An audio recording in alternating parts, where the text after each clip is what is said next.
The wind moves through broken stone where people once waited for fuel. Food a reason to stop. Below the rim, the canyon holds its shadow. Above it, the road no longer looks this way.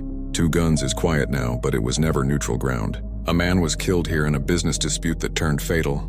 Animals were caged for spectacle. A town was built to intercept motion, then stranded when that motion changed course. What remains is not just abandonment, it is the residue of decisions that narrowed every possible future. This place did not fade slowly. It fractured. Ownership turned hostile. Commerce became dependent on a single line of travel. When that line shifted, there was nothing underneath to hold the town in place. Two Guns sits where travelers once crossed Canyon Diablo, close enough to profit from passage, too isolated to survive without it. The structures still mark intention. Stone walls, concrete spans. Enclosures meant to impress, but they face inward now, disconnected from purpose. The unanswered question is not why people left. It is why everything here was built as if leaving was inevitable.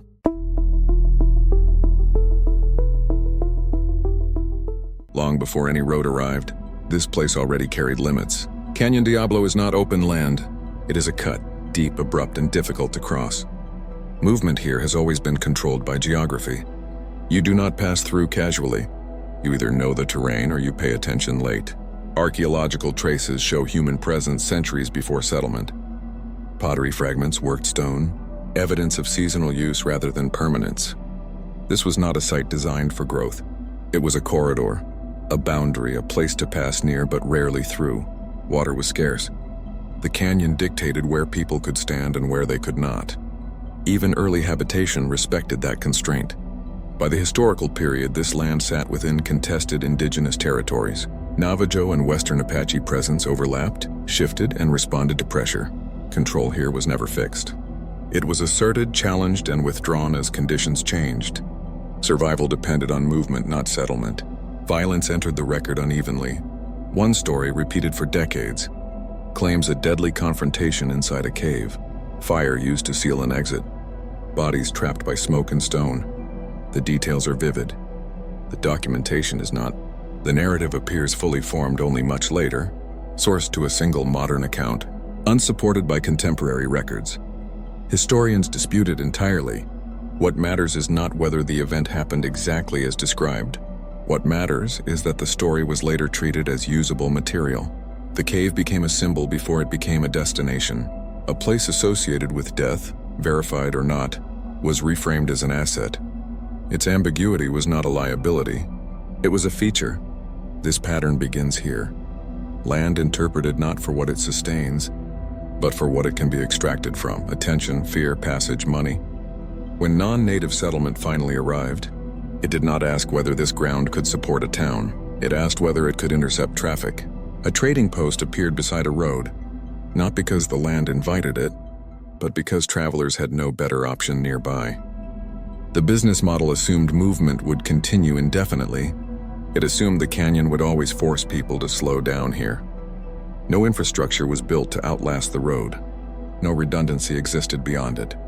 From the beginning, Two Guns depended on forces it did not control: geography, narrative, transit, ownership agreements that held only as long as all parties benefited. And beneath all of it sits an unresolved tension. What does it mean to build permanence on land that has only ever tolerated passage? Two Guns did not begin as a town. It began as a pause. The first permanent structure served travelers who were already moving through a trading post positioned beside a rough road at the canyon crossing. Its purpose was narrow and practical: food supplies, a brief transaction before the landscape reasserted itself. No grid, no housing plan, no civic center, nothing that assumed people would stay. When new owners expanded the site in the early 1920s, the logic did not change. More buildings appeared: storefronts, a restaurant, gasoline pumps, but they all faced the road. Every wall, porch, and sign oriented outward, toward approaching vehicles. The town's economy was not diversified. It was concentrated into a single dependency: uninterrupted flow. This was not oversight. It was a calculation. Automobile traffic was increasing, and the road, soon to be designated U.S. route, that was becoming a national artery. Two Guns positioned itself to extract value from motion, not to generate value internally. There was no industry, no agriculture, no reason for anyone to be there without wheels. Ownership structures mirrored that fragility. Land was leased, not secured. Authority was divided between landlords and operators whose interests aligned only while profits rose. There was no buffer for conflict, no mechanism for failure that did not become personal. Then spectacle was added. A private zoo rose from stone and wire. Mountain lions, snakes, Gila monsters contained not for conservation or study, but for display. Nearby, a cave on the canyon edge was repurposed as an attraction. Its story sharpened, simplified, and sold. A gift shop was built over the opening. Tourists were led downward not to understand the land, but to consume it quickly. This was the moment Two Guns crossed a line. The town was no longer just intercepting travelers. It was manufacturing reasons for them to stop. Those reasons relied on danger controlled just enough to feel safe, predators behind fences, death sealed in rock, the canyon reduced to backdrop. Nothing here was built to age well. Stone walls were erected fast. Enclosures prioritized visibility over durability. The bridge across Canyon Diablo solved a single problem, getting cars across, and ignored the question of what would happen if the road moved elsewhere. And that question was already forming. Roads are not loyal. They follow efficiency, not history. Two Guns bet everything on alignment, assuming the flow would never bypass them, assuming proximity was permanence. There was no plan for disagreement, no plan for rerouting, no plan for what would happen when passage no longer needed to pause. And hanging over all of it is a darker uncertainty. When a town is built entirely for strangers who will not stay, who is it really meant to serve? Two Guns did not collapse under pressure from outside. It fractured internally first. The town's most visible operator controlled its attractions, its spectacle, and much of its public identity, but not the land beneath them. That separation mattered. The agreement was contractual, not communal. Profit flowed upward, risk remained local. When business slowed or expectations diverged, there was no shared framework to absorb the strain. What had been cooperation narrowed into negotiation. Negotiation hardened into dispute. The conflict was not ideological, it was procedural. Lease terms control authority over a place that existed only because both sides needed it to. On a March day in 1926, the disagreement ended with a gunshot. The landlord was unarmed. He died on his own property. The man who killed him claimed justification and walked free after trial. The acquittal did not resolve anything. It deepened the damage. The town lost its anchor. Ownership became contested rather than asserted. What had been a commercial relationship turned adversarial, stretching through courtrooms and legal filings instead of storefronts and ledgers. Resources that might have stabilized the settlement were redirected toward defense and reclamation. The widow remained. The operator left, then returned, not to rebuild, but to claim. The land became a battleground measured in paperwork, not prosperity. Every dollar spent clarifying, title was a dollar not, spent adapting the town to a changing road. This was the moment Two Guns stopped functioning as a system. The spectacle lost coherence. The zoo deteriorated.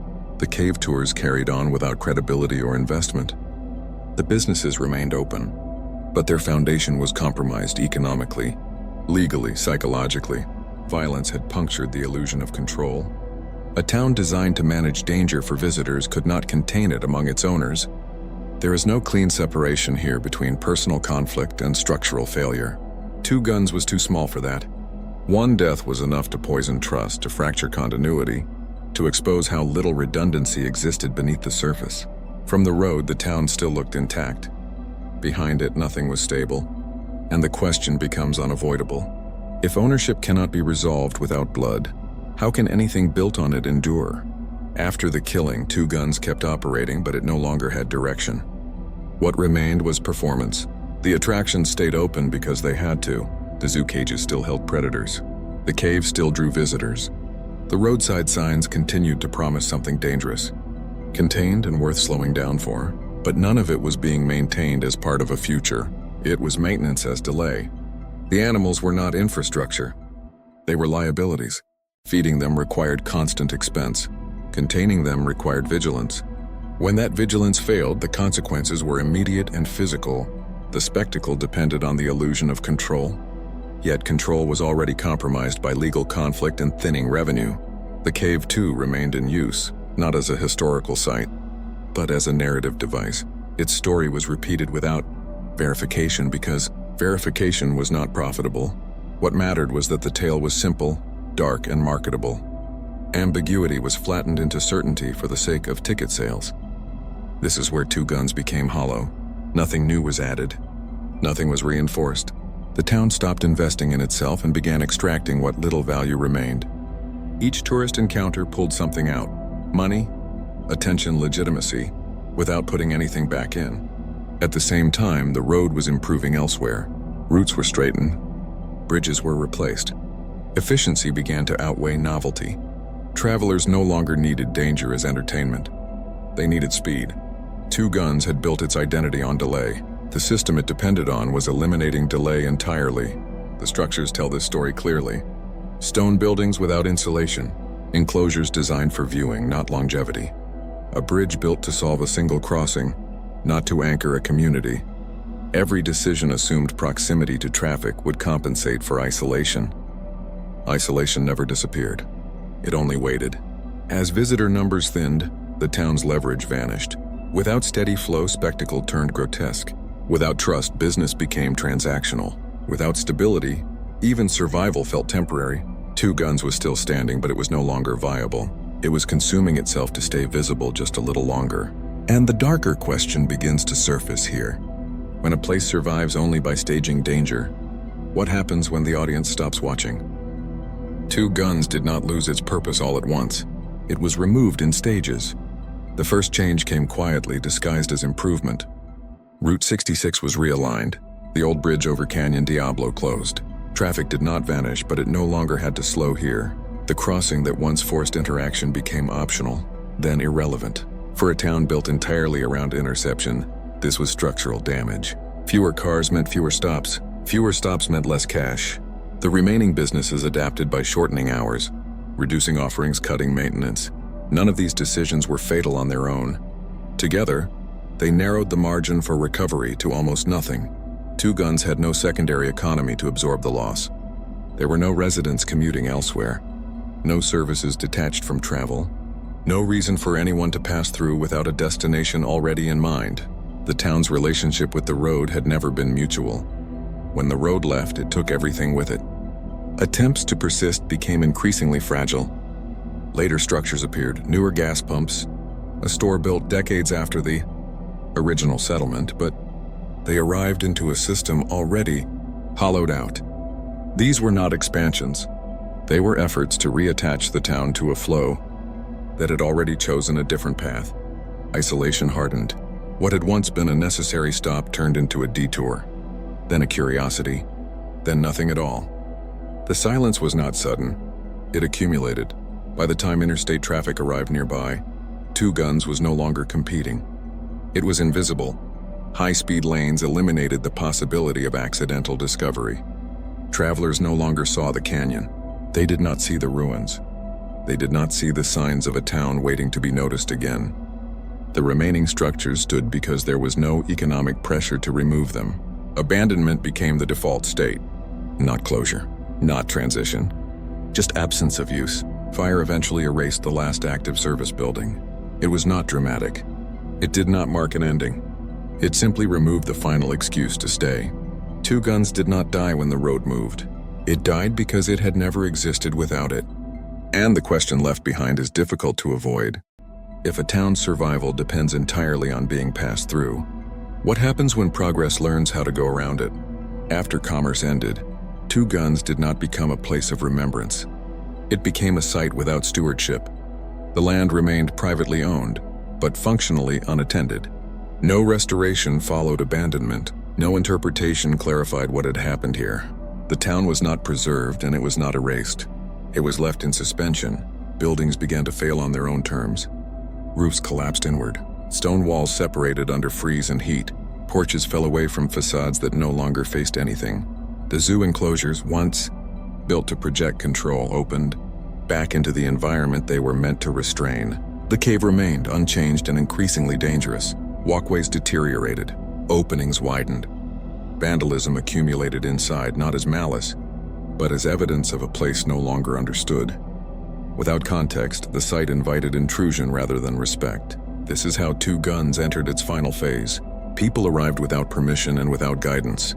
Some came looking for history.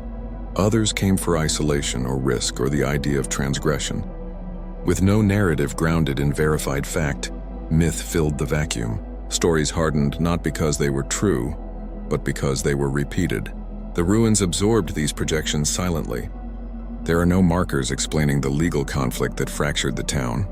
No signage describing how road realignment dismantled its economy. No acknowledgement of the single killing that redirected its future. Absence became the dominant feature. Danger replaced meaning. The bridge stands but should not be crossed. The cave opens but should not be entered. The buildings remain but cannot be occupied. Everything visible suggests presence. Everything functional has withdrawn. Local authorities intervene only to remove people, not to explain the site. The goal is containment, not education. Two Guns is treated as a hazard, not a story. This is not neglect by accident. It is the consequence of a place that never established value beyond use. Once use ended, memory had nothing to attach to. Two Guns survives as debris rather than record, and the unresolved question lingers in the silence. When a town leaves behind no agreed truth, what does its ruin actually preserve? Two Guns is often described as abandoned. That word implies an exit. What happened here was narrower than that. The town did not choose to leave. It failed to change. Every phase of its existence was optimized for a single condition: traffic passing directly through. When that condition shifted, the system had no flexibility. There was no mechanism to scale down without collapsing, no alternative function to absorb loss, no governance structure capable of long-term planning. This was not unique to Two Guns. What makes it visible? Here is how quickly the limits were reached. Ownership was fragmented. Economic purpose was singular. Geography prevented expansion. The surrounding land offered no incentive to settle, no resource to pivot toward. Even tourism, once the town's lifeline, required a constant stream of outsiders who no longer had reason to arrive. The final attempts at revival misunderstood the failure. Newer buildings appeared decades after the original decline, but they were still oriented toward the same dependency, road traffic that no longer existed. These were repetitions, not corrections. What remained was a closed loop. Isolation reinforced abandonment. Abandonment reinforced danger. Danger discouraged legitimate use. Over time, Two Guns became known not for what it was, but for what could go wrong there. Structural collapse, unstable cliffs, animals in the environment. The cave, once commodified as controlled darkness, became actual risk. The town's identity inverted. Where it once promised safety wrapped around danger, it now offered danger without mediation. The system had reversed and there was no path back. Two Guns does not function as a warning because nothing here was accidental. Each decision made sense locally. Each compromise bought time. Each reliance felt reasonable until it became irreversible. The town did not fail dramatically. It failed cleanly by design. And that raises the final uncomfortable question of this place. If every choice was rational in the moment, at what point did survival stop being possible at all? Two Guns no longer participates in the systems that created it. It exists outside them, untouched by schedules, markets, or improvement plans. What remains is a landscape of intentions without purpose. The stone buildings still outline rooms where transactions once occurred, but there is no signal telling you how to read them. The zoo enclosures do not explain what they held or why. The gift shop ruins do not acknowledge the story they sold. Everything is present and nothing is contextualized. This absence of interpretation changes how the site is experienced. Without guidance, visitors supply their own meanings. Some focus on danger, some on decay, some on spectacle divorced from history. The town becomes a mirror rather than a record. The physical risks are real. The canyon edge erodes. The cave shifts and collapses in places. The bridge deteriorates without reinforcement. These are not symbolic hazards. They are structural consequences of time applied to abandoned infrastructure. But the deeper risk is distortion. Without a shared understanding of how Two Guns functioned and failed, the site becomes available for any narrative that can survive repetition. Complexity gives way to simplification. Conflict becomes legend. Structural failure becomes atmosphere. What is lost is proportion. A man was killed here over control of a business built on leased land. A town collapsed because it tied its survival to a single transportation route. These are ordinary mechanisms of failure, repeated across the American West. They are not extraordinary, and that is precisely why they matter. Two Guns does not need embellishment to be unsettling. Its story is already complete in its form. The danger lies in forgetting that it was never about mystery. It was about dependency. The site persists because no one has decided what it should become. Preservation requires intention. Erasure requires effort. Two Guns sits in the space between, unclaimed by either. And standing here now, the final question is quiet but unavoidable. When a place outlives its explanation, who controls what it means? Two Guns has no ending written into it. There was no formal shutdown, no declaration that the town had failed, no moment where authority stepped in to resolve what remained. Activity simply reduced until it stopped being visible. What followed was not closure but inertia.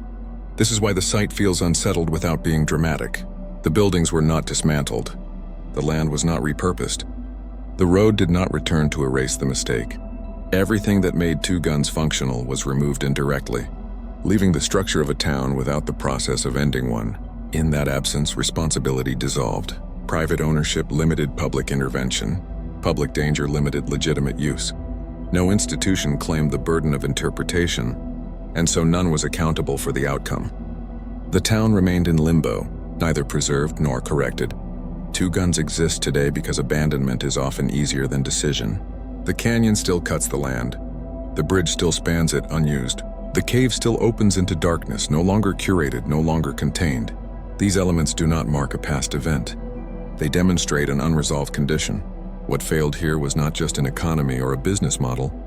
It was continuity, the ability to transition from one purpose to another without erasing meaning in the process. Two Guns was never redesigned. It was simply left behind. That is why it resists narrative resolution. There is no final chapter because no one stayed to write one. The town did not decline into myth. It stalled into silence. And in that silence, the last question lingers without demand for an answer. What does it say about a system when its failures are allowed to remain indefinitely, untouched and unexplained? Two Guns waits, not for visitors, not for history, not even for time. It waits like a question with no punctuation, a sentence that refuses to end. Why do the walls still stand when everything that gave them purpose is gone? Why is the bridge here, if the road that built it has abandoned it? Who owns a town when ownership cannot enforce survival? And if the animals are gone, the cave sealed or collapsed, and the people have left, what is actually left for anyone to see? The stone enclosures leer at emptiness. The gift shop yawns like it knows a punchline we missed. Did anyone ever really need to stop here? Or did the town just convince itself that passing cars mattered more than the ground beneath its feet? And the man who shot the landlord? Does his ghost linger? Or was the real haunting the system he broke with one bullet? Why do people tell stories about violence, about tragedy, about curses, when the facts are quieter than the wind through Canyon Diablo? Can a place be dangerous just because it was built to perform danger, even after the danger leaves? And if all the danger is gone, why do we feel it anyway? Two Guns does not answer. It does not explain. It is a punchline without setup, a riddle you cannot solve. Every ruin, every collapse, every crack in the stone asks a question you cannot escape. What happens when a place is designed to fail and succeeds too well at doing exactly that, and in the end you laugh? Not because it is funny, but because nothing else fits. The town does not exist for your amusement. It exists to remind you confusingly, absurdly, and completely. Some failures never close, and some systems leave you staring at silence, wondering if the joke was ever meant for you or for them. Two Guns stands. The canyon waits, and the questions keep coming.